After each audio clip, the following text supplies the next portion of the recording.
Bishop Laura, take it away. Okay. So Tibetan singing bowls are thousands of years old, and they come from the three provinces in the Himalayan mountains. There is Tibet, Nepal, and Bhutan.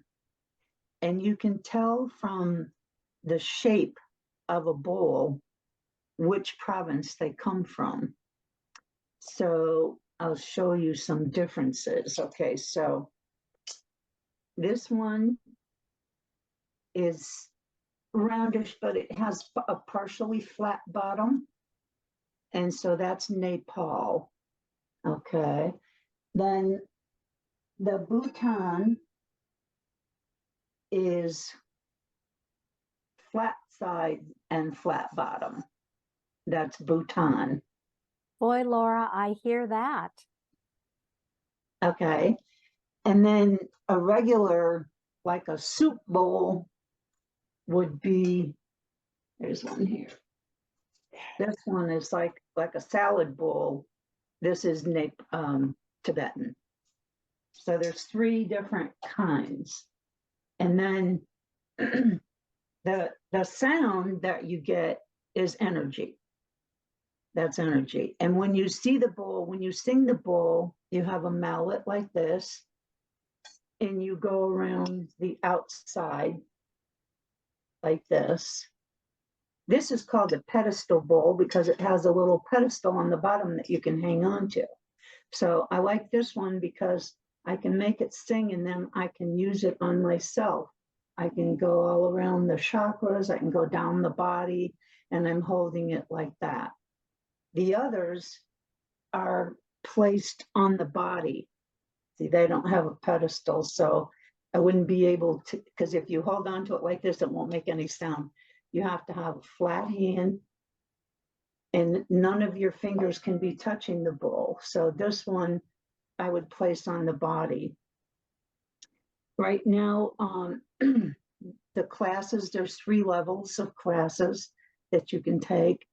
The one I took, the first one was one bowl healing. And that's like if somebody's sitting in a chair and you take the bowl and you stand behind them in the chair and you start above their head, above the crown chakra, and you keep singing it and you go down the body, all the way down to the feet, and then you go around the front and come back up. And that would be a 1 bowl healing. Then the next class was, level 2 was a 3 bowl healing. And that's when you have somebody laying on a massage table and you place 1 at the head, 1 on the body, and 1 at the feet. Then the advanced class is a 9 bowl healing. And that's 3 around the head, 3 on the body, and 3 around the feet. And what you do is you just gong them 1 at a time, all the way down the body. And that gets the energy flowing down through the body. So you always start at the head, just like you do in Reiki, and you gong them 1 at a time. You get a rhythm going. Sometimes I'll gong each one twice, sometimes 3 times, but you keep a steady rhythm going so that that energy is flowing right through from the crown chakra right down to the feet. The bowls came to America in the 70s or 80s, I believe, when China kicked all the Buddhists out of the Himalayas. And so they all came over here and brought the bowls with them. Now, the story goes that these bowls are made from 7 different metals, all melted together. And that's interesting because there's only 6 on the earth. So the theory is that the 7th metal was from a meteorite or a meteor, part of a meteor. That's the story. So the 7 bowls are melted together, and if you look closely, I don't know if you can tell on here, but there are, you can see hammer marks on the bowl. There's little indentations all around it. And that's how you can tell that it's an authentic Tibetan singing bowl, is if you see the hammer marks on them. And while they were hammering them into shapes, they sang over them, they chanted over them, they prayed over them, and that's what makes them healing. Now, I've had very good luck with some of my hospice patients, especially ALS patients. And I learned something new about ALS. I know they can't move anything, but I didn't think they could feel anything either, but they can. And that's why when I put a bowl on an ALS patient, they can feel that vibration. And it's very relaxing to them and very healing. A lot of times when I would put bowls on their bodies and sing them, they'd fall asleep. And one wife of one of the patients I had, when I walked out of the room and I told her, he's sleeping, and she said, what? He's sleeping? He never sleeps. I said, well, he's sleeping now. So I know they work. So my cat's in the way here. Get down. So then there's also bells, and there's 3 different sizes. I have 3 sizes, and I think there's the only 3 sizes they come in. But what's interesting about the bell is on one side of the handle, there's a female face, and I'm believing that that's Kuan Yin. And then it has this little top part. And so this is called a Ganta. Hold on. I've got to bring you over here. And this is called a Dorji.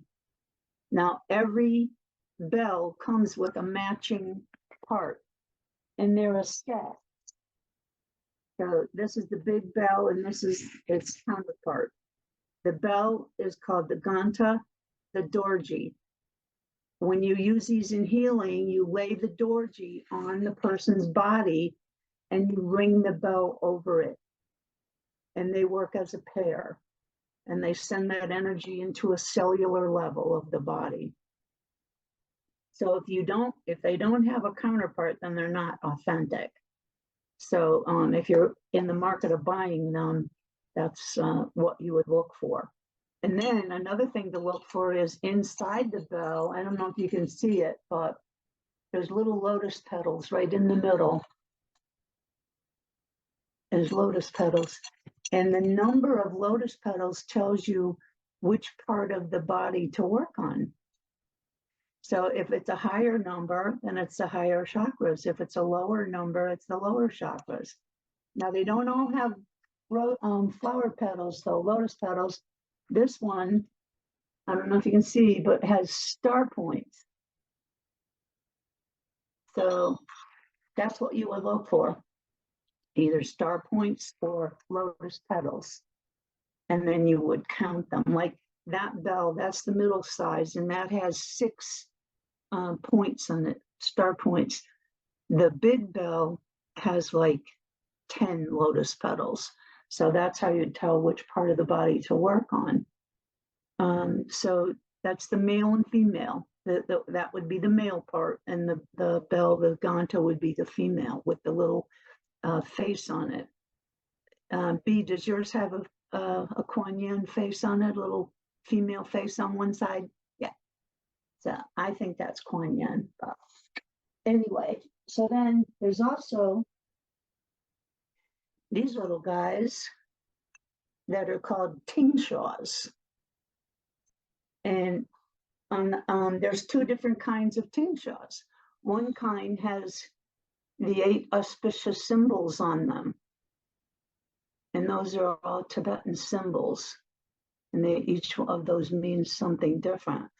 And on the inside are 3 symbols. And if I remember correctly, the symbols are crown chakra, information, wisdom. The one is community and one is root. So that's what you would look for with that. Now, there's also another pair, which are, okay, over here. Okay, this pair is smooth. So the difference between these two,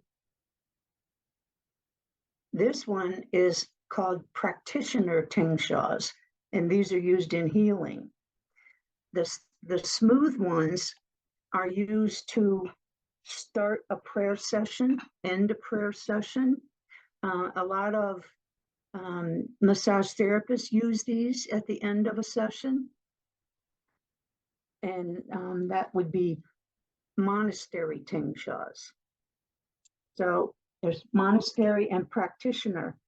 Now the practitioner ones, if you hold them right where the string comes out, but you can still move them, you hit them 3 times and you take them down a body part and you listen. These are the practitioner, and you listen. And if it starts to like chatter, there's a blockage of energy there. So what you would do is just keep doing it, keep hitting it 3 times, go down that body part and listen. And you would keep doing it until that sound is no longer there. And then you know you got rid of that block and the energy is flowing again. So those are pretty cool, and they really work too. I was featured on a radio show, a local radio program, and the woman asked me all these questions, and she said, well, do that on my arm and see if you hear anything. And I actually did. Right under the shoulder, it started to just like, like waver, like waffle, whatever, but the sound changes. And I said, yeah, shoulder, right below your shoulder, something going on there. And she said, I just had surgery on that shoulder. So another confirmation that this stuff actually does work. So now some of these that you play the bowls with, some have a cloth on them. Some of them have monk's cloth. They're red, and those work on the bigger bowls. And then the wooden part. Now, other ones don't have any cloth on them. They're just wood, but there's a big difference in the sound. And if you could hear my bowls, you would definitely hear the difference. The bells also sing. You would go, my cat, you would go around the bell and it sings. So you can also sing the bell around the male counterpart that's on the body. Okay, so, all right, and then there's the gong. I can't play that either. There's several different size gongs, and there's different kinds of gongs. There's a Tibetan gong. I can show you that one. Oh, no, I can't get at it. It's smaller, and it looks like a frying pan without a handle. That's what the Tibetan gongs look like. And usually they have a little nipple in the middle of it. And they're usually only about this big. I've never seen a bigger Tibetan gong, but the regular gongs are, see, wants my attention. The regular gongs come in a lot of different sizes also. The one I have is called a bullseye, and that's because, I can show you that one too. That's because it has a, right in the middle of it. Can you see that? Yes. So, We could probably hear it too. yeah, I don't know. I'll try.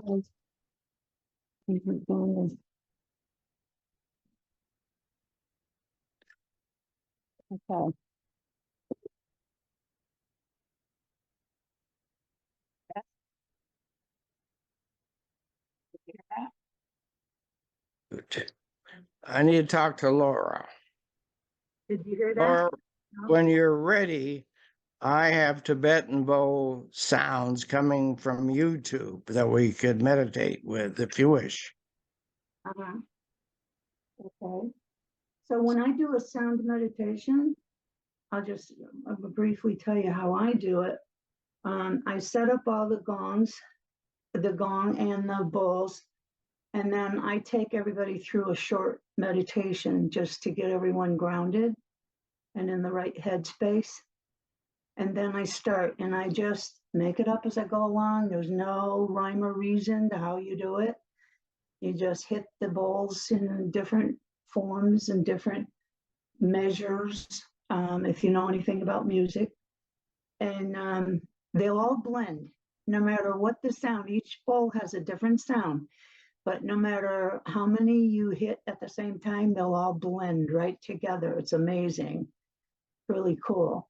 I have a big bowl like this big, and some of you have seen it. I put it upside down on someone's head and I gently gong it, very gently, but they're hearing it really like you're inside a big giant bell. I call it my Calgon bowl. Takes me away to another place. And people love that, and they're skeptical at first, and then when I put it on their head, they're like, oh wow. And I've done it at a lot of health fairs, and people will come back later and say, you know what, after you did that, my sinus is drained, or my headache is gone. Or I take it to a retreat every year, and there's one woman that's deaf, and she loves it because she can actually feel the vibration of the bowl when I'm gonging it. And a big smile always comes across her face when I put that bowl on her head. And then the big bowl also I use on the body, especially on, like right now I'm working with a woman with ovarian cancer. And I put that big bowl right on her stomach, right on her chakra. And she loves it. She said it feels like the bowl is drawing stuff up into it. And she said, I'm hoping that's the cancer, that it's drawing up into it. But she loves that. She's been back a few times. And she said, I'd like to do this regularly until I'm through with chemo. She actually had a big party yesterday, and she went out and bought herself a bowl. She was so impressed with all the bowls, she went out and bought one for herself. And I told her, I said, just lay in a comfortable position, put it right on your belly, right in between the ovaries is where it goes, and just gong it. You don't have to sing it. You can even gong it, because the gonging also makes the bowl vibrate. And you can actually, on the big bowl, you can actually see it vibrating. That big bowl is amazing. People love that bowl. And she likes the gong too. If you put your hand in front of that middle circle on that gong, you can feel like a wind coming off of it. Now, I have friends who have a company called The Conduit, and it's all gongs and bowls and bells and all kinds of sound instruments. And they have a giant gong that's like, if it was sitting on the floor, it would be like almost 5 feet high. And it hangs on a it's almost like a clothing rack, sort of. And they go around to colleges and nursing homes and senior centers, and they even do it at a road race that they have here in town every year. And they gong people, and it's called a gong bath. And they'll put you in a gravity chair in between these two giant, they're called planetary gongs, because they're aligned, each one is aligned with a different planet. And they put you between two of those, and they put a mask over your face, and they gently gong those two gongs, and you're in the middle. And amazing. If you ever get a chance to do that, do it. It will blow you away. So anyway, so that's kind of the history and how they're used. And I'm probably leaving some stuff out, but does anybody have any questions? I do. Yeah. Thank you very much. I loved it. So it's a two-part question. The first is, what about rattles? I've been in circles where we do ceremonial rattling, and I have some from Africa, I think they're nuts. So do you have information about using rattles as the sound Yes, healing and ceremony? drumming too. And drumming is also that drumming is a vibration. It's all about vibration. And so is the rattle. Yeah, I do a lot of drum circles too, and I bring a lot of rattles. It's just that sound when you can immerse yourself into that sound in your head, in your mind. It's very healing. And shamans use rattles all the time in their healing. Yes, So thank you. does that answer your question? Yeah, I guess it just depends on the tradition you come from. It sounds Right. like there are many I like both. traditions. I Yeah, like both. I like drumming and I like the bowls. right. Me too. I do too. And then the second thing is, do you, I heard, of course I have my own opinion about this, but I heard you talk about moving energy. So is the premise that we begin with is that blocked energy isn't healthy, and that the goal and the intention is to have energy flowing through you all the time? Mhm. Absolutely. The 7 major chakras, the 7 major energy centers. When one gets blocked or clouded, you're ill, you get sick, or you have something broken or in need of some kind of surgery to unblock that block. But I mean, of course, the bowls aren't going to take place of medicine, and I have to always remind everybody of that, because when I first went to that ALS patient's home, his wife immediately said, "Can you cure him?" And I'm like, "No, no, I can't. But I can certainly make him feel better, and I can take away his anxiety and you know, any kind of negative energy I can get rid of." Yes. So my last thing is, because it's so fascinating to me about just working with energy, I really appreciated your presentation. I have a friend who's she was a Sikh, but now she teaches yoga, and we've done workshops together, and she's got one of those big gongs. It's been so amazing. But I don't want to get off on a tangent with my enthusiasm. I want to remember. Oh, so then I'm going back to the conversation we've had, and if I can refer to something in a couple weeks ago, and B, I'm wondering if I could refer to something that you've shared with me in conversation. Boundaries. So we have energy moving through us, you know. Is it also important for us to have boundaries in terms of how to channel that energy and what energy to welcome, and when the energy needs to be moved in a different way? I mean, do boundaries fit in with this conversation about energy moving? Well, that's why I always start with a meditation to ground the person so they can receive the energy. Because, yeah, you can block energy. I believe you can. Would those of you who do Reiki agree with that? I think people can block it.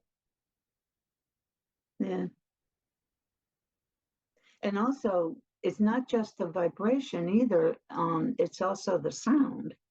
And the sound and the vibration together go into a cellular level in your body.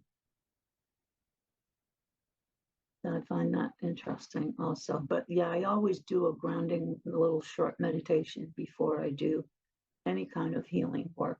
Yeah, and to Sally's point too, with the shamanic academy that I was studying through, they have you connect with divine communication. Is it appropriate for me to do this work on this patient or this being? Is it in their highest and best interest? And so you wait for the yes or the no signal. Yeah. I guess that would be a boundary, but it's also maybe seeking that permission to enter that energy state. It's a very honoring thing. Yeah. Yeah. I had a friend when you said that, thank you, Nikki, who used to say that when she's doing, and I don't remember how she did, what her modality was, but she checked with the other person's guides. Yeah. Yeah. Okay. That's very beautiful. Thank you. Mhm. And I Another, always ask permission too. another thing around sound, in Sedona, when we had a gathering there, we had a man come to our gathering who had a horrendous motorcycle accident. And what he found out, he healed himself through sound. And the sound, he was so impressed by his healing that what he brought to our gathering was he had a trailer. And in his trailer, he had like probably 50, at least 50 speakers. And you would lie in a bed in the trailer and you'd crank up the sound and the music. It would be pretty darn loud. And the only Wow. way I could tolerate it was to become one with the music. Mhm. And at the end, I always hold their feet for a few seconds just to ground them again, to bring them back to the ground. And then I always I seal it just like you do with Reiki. I seal the body, and then I give thanks for the experience. Yeah, and then in shadow work, we do we'll do a grounding, bringing people to the archetype of the warrior. Okay, feel your feet on the ground now, and going out there to drive. So there's so many different modalities to use. They seem to have a pattern, though. There's an intention, there's the experience, and then there's the integration back into present time. Right. And I always give Us- them too. When I'm done, I just give everybody a minute and just let the silence, but I hit the little ting shaws so they know I'm done. And then I just let them sit for a few minutes. And then I usually say, like, wiggle your fingers and toes and take a nice slow breath in and out. And when you're ready, open your eyes and come back to the space. The healing work that I was involved in, it became apparent when we were using energy, etc., or thoughts, or that the person themselves set the boundary. If they were too frightened to move beyond that, it would stop. They couldn't go any further. But my experience is when you offer somebody something, they accept it, they can set the boundaries. And I never asked for a set price either. I just asked for a donation, a love donation.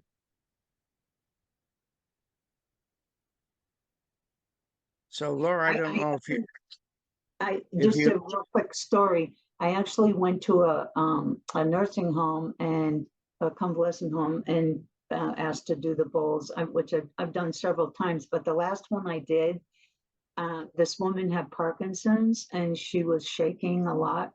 And her aide said, "Do you think you could stop that shaking?" And I went over to her with a bowl and I held her hand out. I put the bowl on her hand and my hand underneath and sang it. And both of her hands stopped shaking, not just the one that the bowl was on, both hands. It was really amazing. And another time I did a drumming at a convalescent home, and I brought rattles and drums. And there was I might have told this story before. There was a Native American man there, and he had a long gray ponytail, and he had the Indian nose, and I could just tell when I saw him that he was Native American. And then when I walked past him, on the back of his hat, it said Chief. So I gave him my best drum, and I handed out all the rattles and the rest of the drums. And so we're drumming and drumming. He's just kind of, going along with it. And then when I ended, I asked if anybody had any questions or anything. And one lady said, "Well, my hip hurt when I came in here, and now it doesn't." And then all of a sudden, out of the blue, this Native American man started banging that drum and singing. Hey, hi-ya, hi-ya, hi-ya. He just went on for like 5 minutes. And even the people that were in charge, they were like shocked because they'd never seen him do anything like that before. That was really cool too. That's an experience I'll never forget. So, just got goosebumps telling you that story. So go ahead, Yeah, Charles. Hoping you would tell stories of memorable sound experiences, you know. Oh, yeah. That's what I was hoping to hear. Thank you. And I don't mean to cut in, but the self-healing interests me. That you can actually self-heal yourself table. with bowls and Mhm. whatever. I got a woman, she had high blood pressure. And so I would sing the bowl right in front of her heart chakra. And she would just like leave her body. And then her eyes were closed and I could just tell she was not there. But she was really enjoying it. And so when I left, I gave her a bowl. And I said, do this every day, like 20 minutes, right in front of your heart chakra. Well, she got off of her blood pressure medication after a month.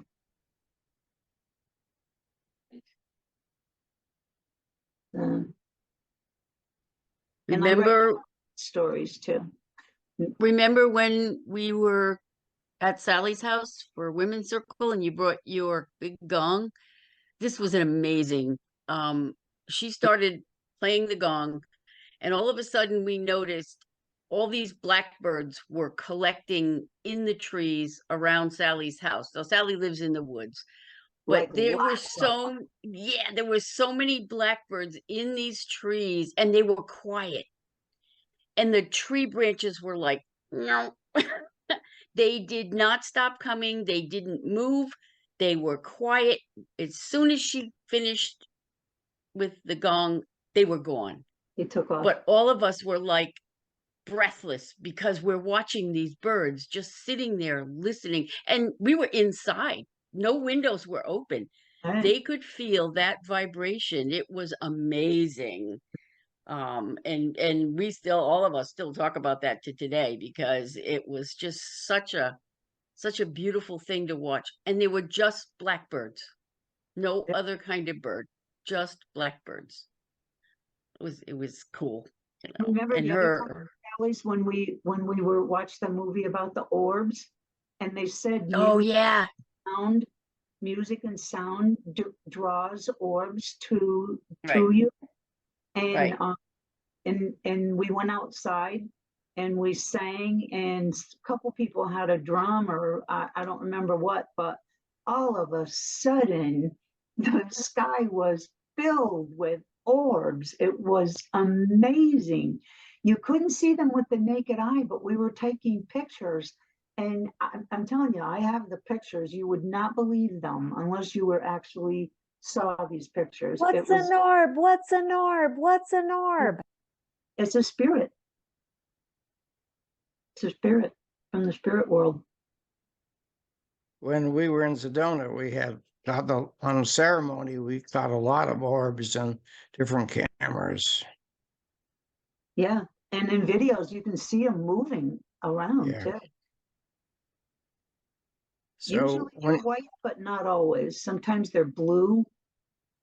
They're different colors, but they love sound and music. It's like on the we just saw the Avatar movie when I can't see everybody, but are those orbs that land on them to let them know the spirits are with them? I believe so. And that tree in the first movie, oh my God, that was gorgeous. That spirit tree.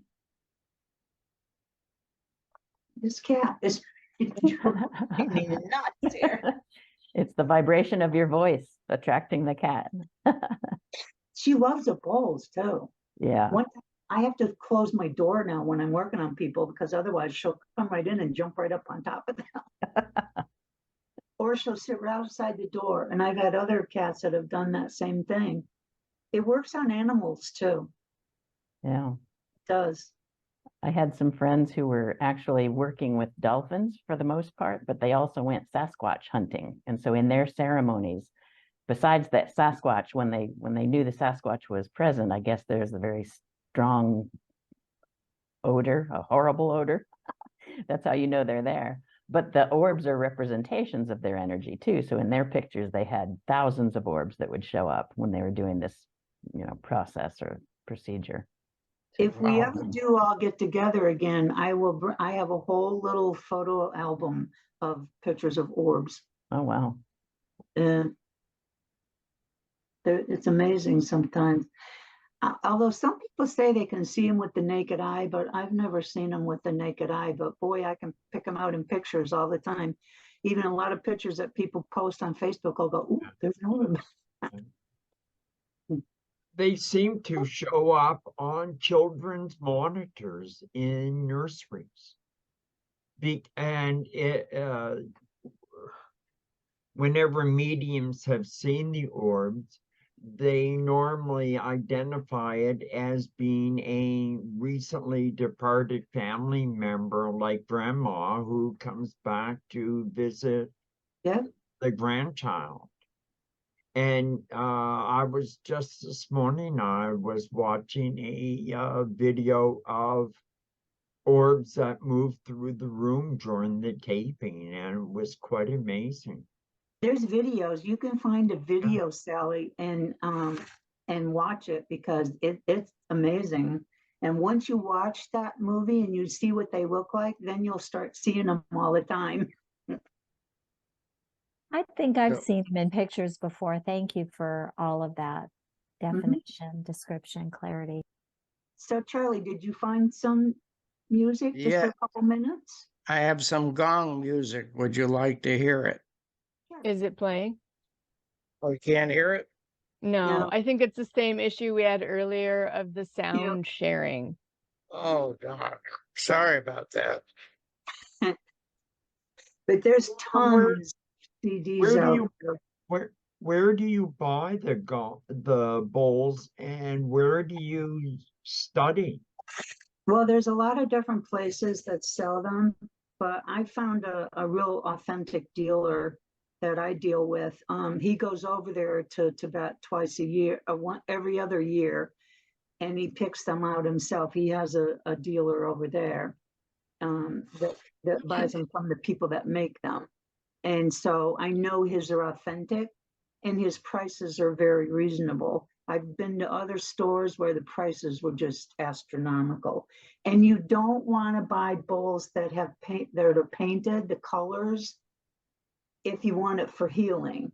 If you would just want it for sound, then that's okay. But to put them on the body for healing, you want these kind of bowls, not the manufactured ones with the colors and the designs all over them.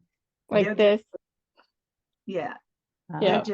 those are just for sound more. That the ones that have the hammer marks on them, those are the ones that are authentic to be placed on the body for healing. Are you willing to share the name of the company? His store is called Eastern Accents. I'm not sure if I think he has a website. Otherwise, there's a woman in California too that she teaches classes and she also sells bowls. I bought my gong online from her. I'm trying to remember her name. She's quite well known, I think, in the LA area. Her first name is Carol, and I'm trying to remember her last name. But if you Google it, her name might come up. And on her website, you can hear them also. You can hear the sound. That's where I got that gong, and I love that gong. And people are amazed by this gong. In my little healing room here, when I put that on the floor and gong it, it fills the whole room. You can feel it in your whole body. There was Hey, a Laura, yeah. do you have any experience with crystal singing bowls? very little. I love the sound of them, but you can't place those on the body. They're too heavy. Yeah.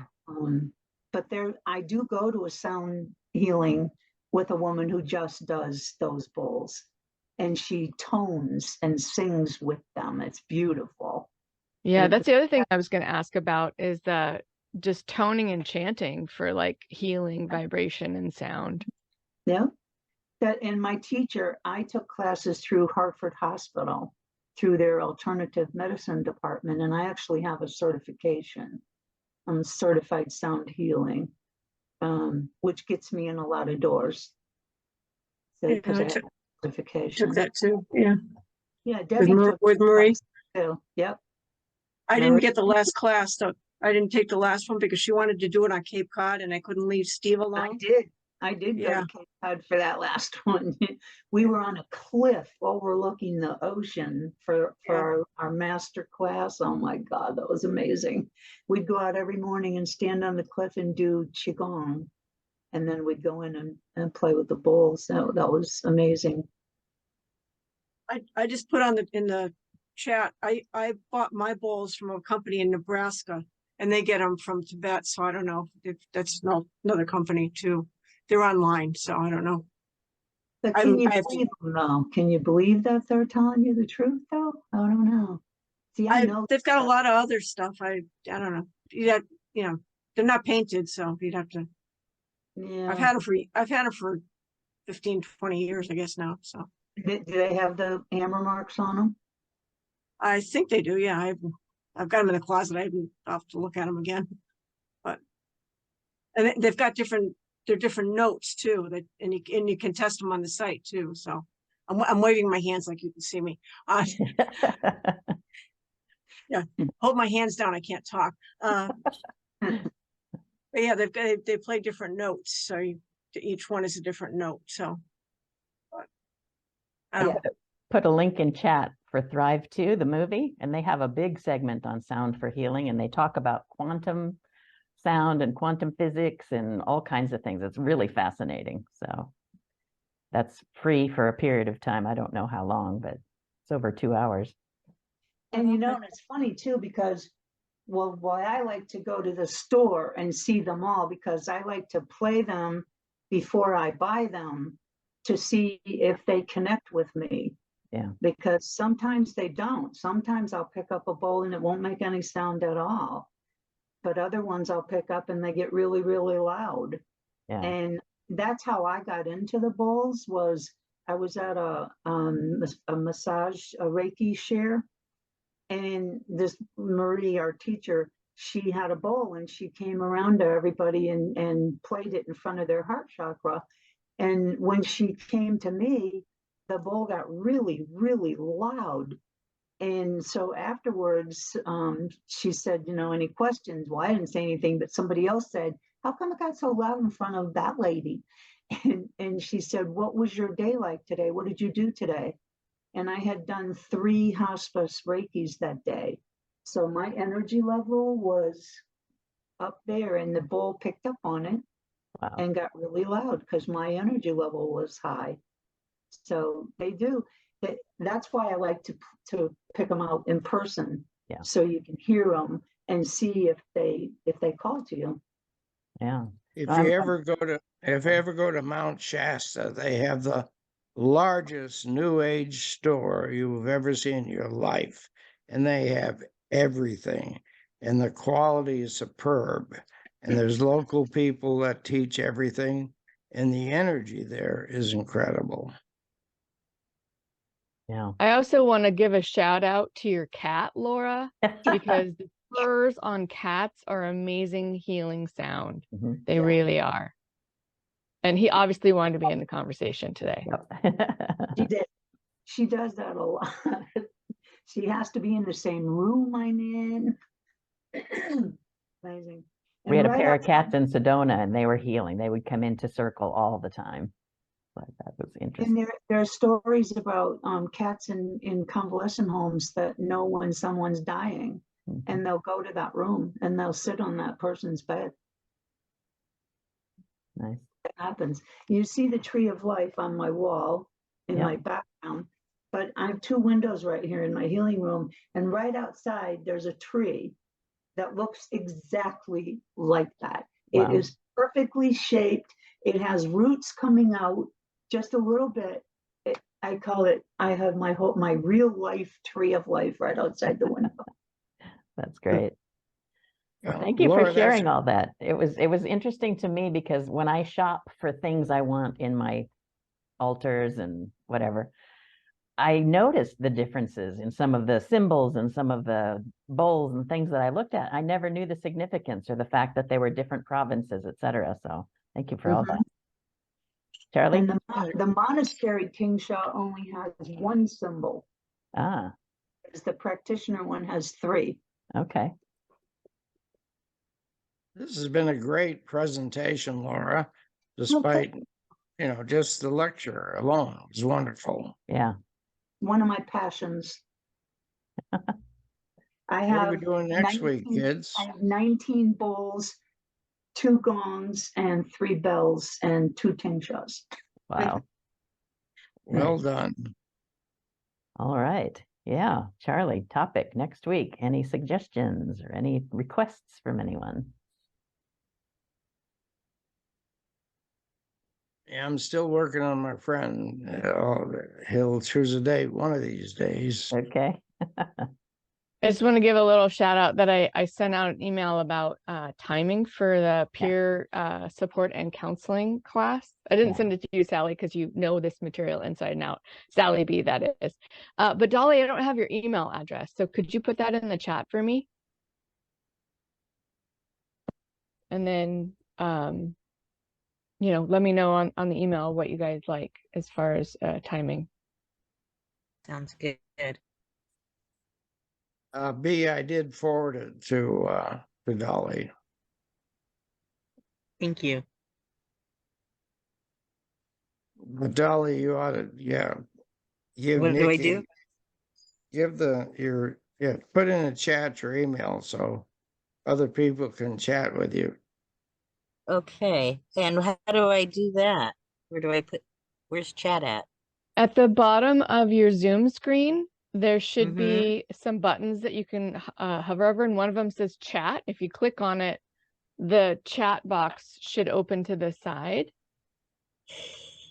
Yeah, okay. To the side Okay, I of see the chat. mute video, it's in that same Yeah. row to the right. Okay. I see it. Okay. And then you just put your cursor in the to box down at the bottom and type your Okay. address in, and then the arrow button at the bottom of the box you hit to send.